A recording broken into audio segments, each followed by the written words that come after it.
1980년대 당시에 최고의 인기 배우인 박상원 씨가 멋진 양복을 입고 나와서 침대는 가구가 아닙니다. 침대는 과학입니다. 에이스 침대. 이렇게 해서 그 침대의 수요가 폭발적으로 증가했다고 합니다. 에이스 침대는 과학이었습니다. 그래서 침대는 가구인가 과학인가 라는 학교 시험 문제에도 출제가 됐는데 많은 우리 학생들이 과학이라고 답을 써가지고 선생님들의 항의를 많이 했다고 합니다. 박상원 씨가 TV 광고에서 침대는 과학이라고 했는데 왜 가구입니까? 라고 이렇게 항의를 하고 틀린 학생들이 많았다고 합니다. 그래서 폭발적인 성장을 이루었고 대한민국의 1등 침대가 되었습니다. 그리고 그 아성에 도전한 한 침대가 있었으니 흔들리지 않은 편안함. 무슨 침대입니까? 시몬스 침대. 이 흔들리지 않은 편안함이란 문구로 소비층을 자극했고 단숨에 매출이 급격히 올라갔지만 1위인 에이스 침대의 아성을 그것을 넘지를 못했죠. 그런데 재미있는 사실이 있습니다. 에이스 침대 회장과 시몬스 침대 회장은 형제지간입니다. 현대 사람들은 편한 것을 좋아합니다. 흔들리지 않은 편안함, 과학적으로 만들어진 그 침대에서, 그래서 요새는 또 박보검 씨가 나와서 잘 잤다 하면서 소비층을 계속 유혹하고 있죠. 어쩌면 그 편안함을 위해서 우리는 살고 있는지도 모르겠습니다. 돈을 많이 벌고 직장에서 직급이 높아지면 안정적인 생활을 할 수가 있기 때문이죠. 그래서 한때는 정년이 보장되는 그런 공무원이 초등학생들이 하고 싶은 직업의 1위에 포함되기도 했습니다. 나의 직장이 또한 나의 가정이 나의 삶이 흔들리지 않는 그런 견고한 편안함을 위해서 우리는 애를 쓰고 투자를 하고 있는 것이죠. 그런데 내가 아무리 계획하고 그리고 노력해도 불안 요소는 계속해서 존재하기 마련입니다. 우리는 한 치 앞도 바라볼 수 없는 세상을 살고 있고 예측할 수 없는 위험 가운데 우리는 쉽게 노출되어 있기 때문입니다. 우리의 신앙생활도 마찬가지입니다. 내 평생에 가는 길이 순탄하여서 늘 잔잔한 강 같으면 얼마나 좋겠습니까? 그러나 큰 풍파로 무섭고 어렵습니다. 저 마귀가 우리를 삼키려고 입 벌리고 달려옵니다. 내 영혼이 평안하고 싶은데 늘 불안합니다. 겨울에는 잘 몰랐는데 제가 목양실에서 이렇게 경도를 바라보면 요즘 들어서 안개가 자주 끼는 것을 보았습니다. 어쩔 때는 아파트 바로 앞에도 보이지 않을 정도로 뿌옇다가 또 햇빛이 쬐니까 바로 언제 그랬냐는데 싹 사라지고 이런 것들이 우리의 인생길과도 같은 것 같습니다. 어쩔 때는 우리 앞길이 아무것도 보이지 않다가도 또 어쩔 때는 또 햇빛이 짱하고 비치니 싹 언제 그랬냐 사라지는 그런 우리의 영혼이 편안하고 우리의 앞길이 편안하고 그리고 항상 밝은 빛만 비치고 싶은데 그러지 못하고 있다는 것이죠. 오늘도 우리에게 주신 본문인 히브리서는 믿음서라고 할 정도로 믿음의 중요성을 강조하고 있습니다. 그렇다면 우리에게 있어서 흔들리지 않는 믿음은 과연 어떤 믿음일까요? 주 예수 그리스도가 우리의 대장 되시면 저 악한 마귀와 친히 싸워주시고 이겨주셔서 우리는 늘 편안함을 얻을 수가 있습니다. 내 영혼이 평안해, 내 영혼 평안해 라고 찬양할 수가 있는 것이죠. 이 시간도 말씀을 통해서 흔들리지 않는다라, 흔들리지 않는 믿음으로 하나님의 음성을 듣는 믿음의 성도님들이 되시길 주님의 이름으로 축원합니다. 우리 먼저 25절 말씀을 함께 봉독하겠습니다. 25절 말씀 시작. 너희는 탐과 말씀하신 이를 거역하지 말라. 땅에서 경고하신 이를 거역한 그들이 피하지 못하였거든 하늘로부터 경고하신 이를 배반하는 우리일까 보냐. 아멘. 저자는 히브리 출신 성도에게 하나님을 주의하고 거역하지 말라라고 말씀하고 있습니다.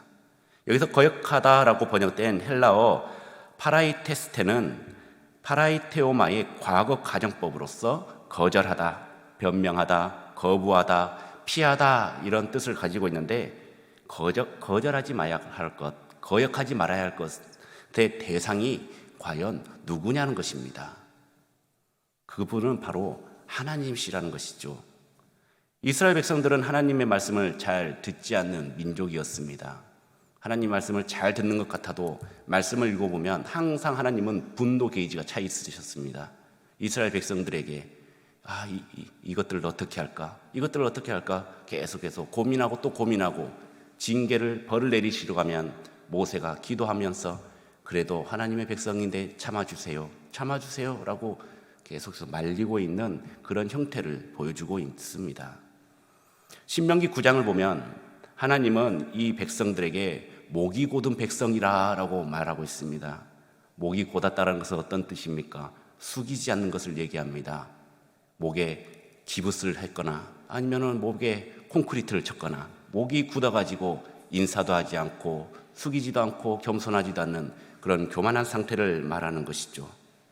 출애굽 이후에 이들은 곧잘 하나님을 그렇게 경록해 했다라는 것입니다. 믿은 사람들의 특징이 무엇입니까? 그것은 바로 하나님께 절대적으로 순종했다라는 것입니다. 어떠한 어려움과 고난 속에서도 흔들리지 않고 하나님께 순종한 것이죠.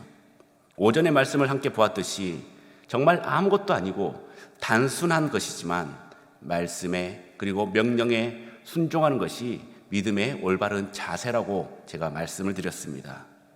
그래서 누가복음 16장 10절 말씀을 보면 지극히 작은 것에 충성된 자는 큰 것에도 충성되고 지극히 작은 것에 불의한 자는 큰 것에도 불의하느니라 라고 말씀하고 있습니다. 믿음은 순종에서 완성이 되는 것입니다. 작은 일에 순종하는 것, 그 사람들은 바로 큰 것에서 순종할 수가 있게 되는 것입니다. 이 작은 일이 어떻게 보면 우리의 인생에 실제적으로 많은 영향력을 끼치고 많은 것을 제공해주고 있다는 것이죠. 하지만 우리는 작은 일에 너무 과소평가를 합니다. 그걸 해도 그만 안 해도 그만. 우리의 신앙이 연약해지고 우리의 영혼이 병들었을 때 우리는 큰 믿음 그리고 큰 도전을 받기 위해서 수련회도 참석을 하고 세미나도 참석을 하고 부흥회 같은 곳, 기도원 같은 데를 가서 뭔가 큰 것을 해결하려고 합니다. 큰 동기부여가 있어야만이 이 문제가 해결될 것으로 생각을 하고 있다는 것이죠. 하지만 그것은 신앙 회복의 해결책이 아닙니다. 이러한 것은 영양제에 불과한 것입니다. 우리 몸을 건강하게 할 수는 있지만 그것은 단시간에 확 끌어올리는 것이지 우리가 계속해서 믿음의 경주를 하기에는 역부족이라는 것이죠. 근본적인 해결책이 아니라는 것입니다. 그렇다면 근본적인 해결책은 무엇일까요? 그것은 바로 여러분들의 일상적인 습관인 것입니다. 매일 말씀 보고 매일 기도하고 매일 예배를 잘 드리는 것, 하나님을 만나는 것, 이런 것들을 기본적으로 잘 해야 되는 것이죠. 여러분들 한정식집 가면은 40첩, 50첩짜리 반상이 나옵니다. 이런 밥상이 쫙 나오죠. 그렇다면 여러분들 그 일일이 다 하나하나 맛보고 또 이거 맛있다, 이거 맛없다 평가하십니까? 손이 가는 게 있고 안 가는 것이 있지 않습니까? 아예 나물 같은 것은 쳐다보지도 않고 또 상이 넓다 보니까 저쪽에 있는 것은 손도 안 가니까 그냥 앞에 있는 것만 먹자라고 그렇게 하지 않습니까? 일일이 하나하나 젓가락질을 다 하지는 않습니다. 먹고 싶은 것만 먹습니다. 그럼에도 불구하고 꼭 먹는 것이 있습니다. 그것은 무엇입니까? 바로 밥입니다. 밥은 꼭 먹어야 합니다. 다른 반찬은 골라서 먹을 수는 있어도 밥은 꼭 먹어야 되는 것이죠. 어떤 날은 반찬이 다 없어도 김에다가 밥 이렇게 싸서 간장에 찍어 먹어도 굉장히 맛있습니다. 그렇다고 해서 김만 먹을 수는 없는 것이죠. 밥을 꼭 먹어야 되는 것입니다. 어떤 날은 밥 말고 라면이 먹고 싶을 때도 있습니다. 라면 먹는데 라면을 1년 365일 하루 삼시세끼 먹지는 않잖아요. 그럴 때 결국은 밥으로 돌아가는 것이죠. 라면 먹으면 왠지 허전하니까 또 밥에 말아 먹지 않습니까? 그게도 밥이 들어가는 것입니다. 매번 식사 때마다 나오는 밥이지만 우리는 이걸 지겹다고 얘기하지 않습니다. 지겹다고 얘기하더라도 다시 우리는 밥으로 돌아갈 수밖에 없는 것이죠. 계속해서 먹는 밥처럼 우리도 하나님의 말씀을 매일매일 먹어야 하는 것입니다.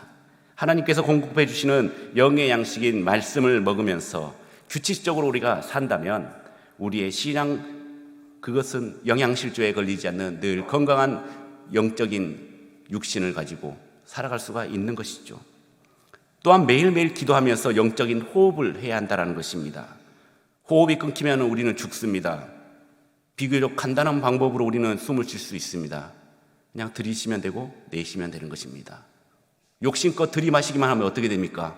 한번 30초간 들여마셔 보시길 바랍니다. 그리고 꼭 참아 보시길 바랍니다. 아까워서 내뱉지 마시고. 그렇다면 아마 여기에 난리가 날 겁니다. 앰뷸런스 오고. 작은 일에, 사소한 일에, 여러분들이 중요하다고 생각하지 않았던 그 기본적인 일에 우리가 순종을 했더니 어떻게 되었습니까? 우리의 육신은 건강해지고 우리의 영도 건강해짐을 느낄 수가 있게 된 것이죠. 믿음의 삶이라는 것은 자연적으로 이루어지는 것이 아닙니다. 그냥 씨만 뿌리면 계속 그냥 알아서 자라는 것이 아닙니다. 물도 줘야 되고 영양분도 줘야 되고 가꾸어야 되고 또 해로운 해충들이 있으면 그것을 또 제거하고 약도 뿌려주면서 계속 성장시키도록 키워야 되는 것이죠. 성령의 인도를 받으면서 꿈을 항상 품고 항상 기도하면서 늘 하나님을 의지하면서 유지하고 성장시켜야 하는 것입니다. 그래서 믿음이 없이는 하나님을 기쁘게 할 수도 없고 하나님께 상급을 받을 수도 없다고 성경에는 고백하고 있지 않습니까? 그러므로 이러한 믿음의 원리에 근거한 신앙생활을 통해서 살아있는 믿음을 소유하고 하나님께 더 가까이 나아가 승리하는 믿음의 성도님들이 되시길 주님의 이름으로 축원합니다. 우리 계속해서 28절 말씀을 함께 봉독합니다. 그러므로 우리가 흔들리지 않는 나라를 받았은즉 은혜를 받자 이로 말미암아 경건과 두려움으로 하나님을 기쁘시게 섬길지니. 아멘. 이 세상은 사람이 다스리고 있습니다. 그렇기에 오류도 있고 불법도 있고 늘 불안합니다. 인류는 늘 싸움의 연속이었고 전쟁에 끊긴 날이 단 하루도 없다고 합니다. 우리 대한민국도 마찬가지죠. 늘 싸움의 연속입니다. 뉴스와 신문을 보면 화해락 그리고 평화 이런 것들은 단어는 찾아볼 수가 없습니다. 매번 싸웁니다. 여당과 야당과 싸우고 또 영남과 호남이 싸우고 또 정치, 사회, 문화, 종교 많은 분야에서 어떻게든 나의 실리를 찾기 위해서 이익을 얻기 위해서 싸우고 있습니다. 이러니 나라가 굳건히 서는 것이 아니라 흔들리고 있는 것입니다. 하지만 흔들리지 않는 나라는 하나님의 나라입니다. 하나님께서 다스리시기에 흔들리지 않습니다. 늘 굳건하게 버티고 승리하고 그리고 흔들 자가 없기 때문입니다. 찬송가 중 시온성과 같은 교회라는 찬양이 있습니다. 시온성과 같은 교회, 그의 영광 한없다. 허락하신 말씀대로 주가 친히 세웠다. 반석 위에 세운 교회 흔들 자가 누구냐? 모든 원수 에워싸도 아무 근심 없도다. 주님께서 세우시고 다스리는 그런 반석 위에 세운 교회는 어떠한 원수가 에워싸도 흔들리지 못하고 아무 근심 없이 하나님의 영광만 드러낸다라는 믿음의 찬양의 가사입니다. 우리도 하나님의 백성으로서 절대 흔들리지 않는 하나님의 나라에 살고 있습니다. 우리는 그 은혜를 기쁨으로 받아야 하는 것이죠. 우리는 이미 천국 백성이 되었습니다. 이미 우리에게 임한 선물이 바로 흔들리지 않는 나라를 상속받았던 것입니다. 하지만 받은 걸로 끝내서는 안 됩니다. 우리는 늘 성화되어야 합니다. 천국 백성답게 계속해서 우리의 신앙과 믿음을 계속 업그레이드 시켜야 합니다. 이것은 끝이 없습니다. 어느 정도 나이가 되고 이것이 끝났다는 것이 아니라 하나님 만날 때까지 계속해서 우리의 신앙을 성장시켜야 하는 것이죠.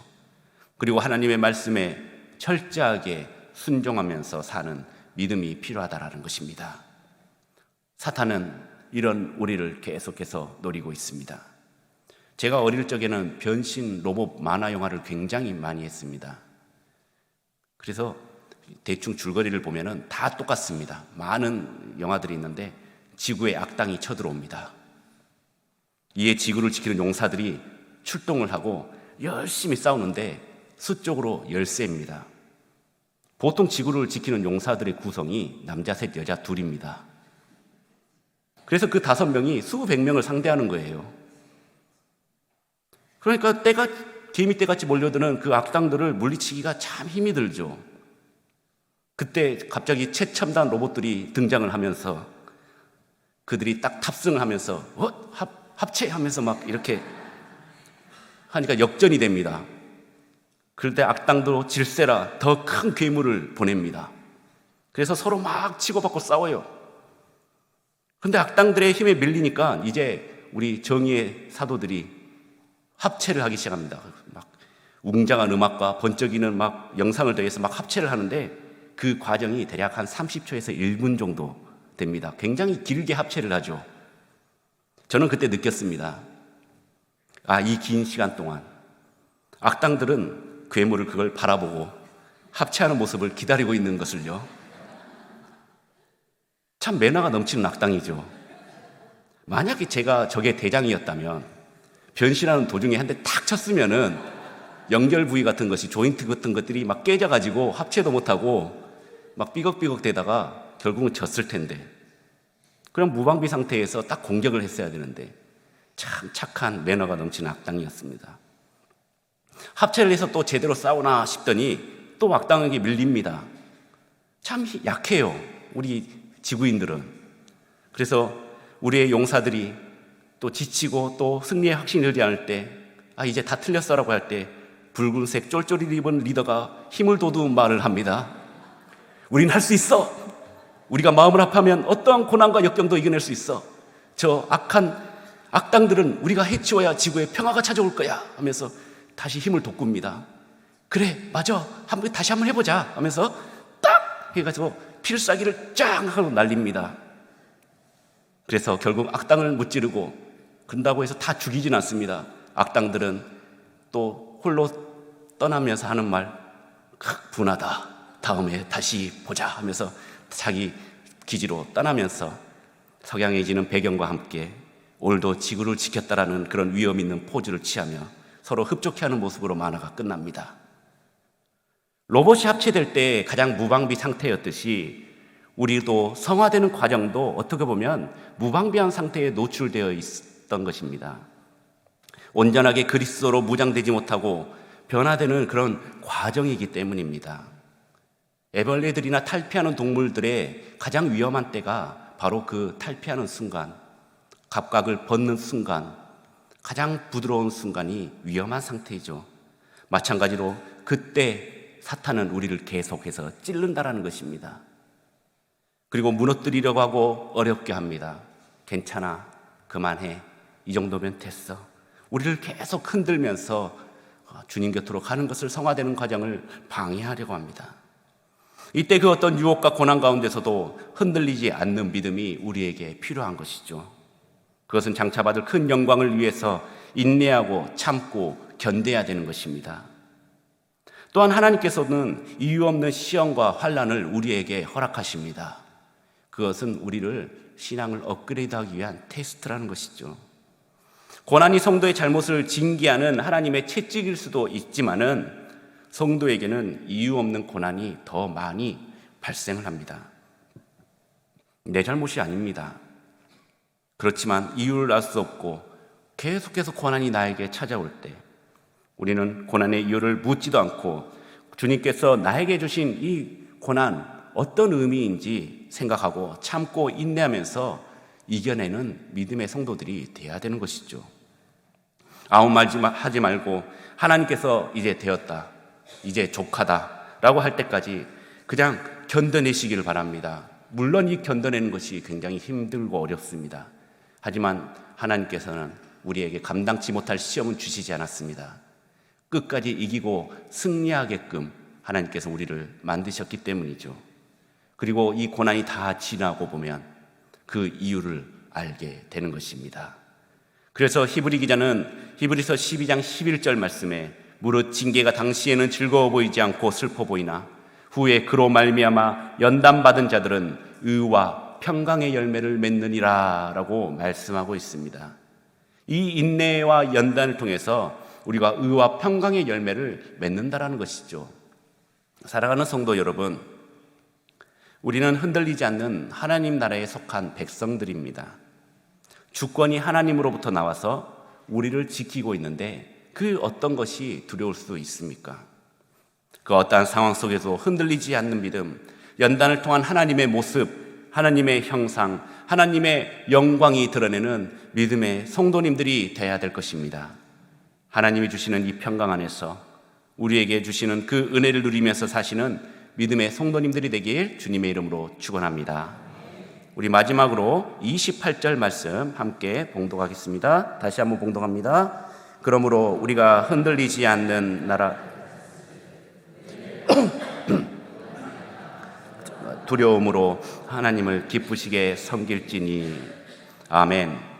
경건과 두려움으로 하나님을 기쁘게 섬길지니 라고 말씀하고 있습니다.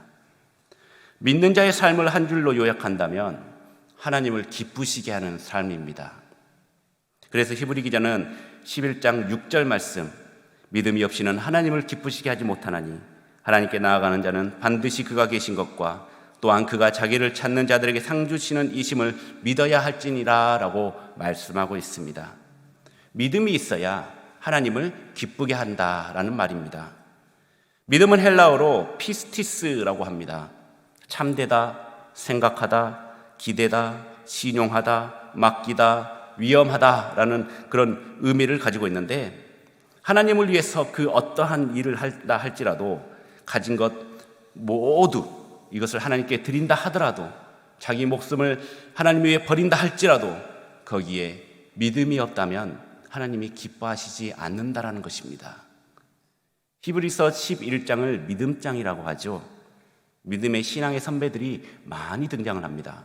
그래서 믿음으로 누구는, 믿음으로 누구는, 믿음으로 누구는 이렇게 나오는데, 당시 겪었던 문제들을 믿음으로 이겨냈던 그 사람들이 지금도 우리가 겪고 있는 이 위기를 극복해 나갈 수 있는 길을 말씀을 통해서 보여주고 있는 것입니다.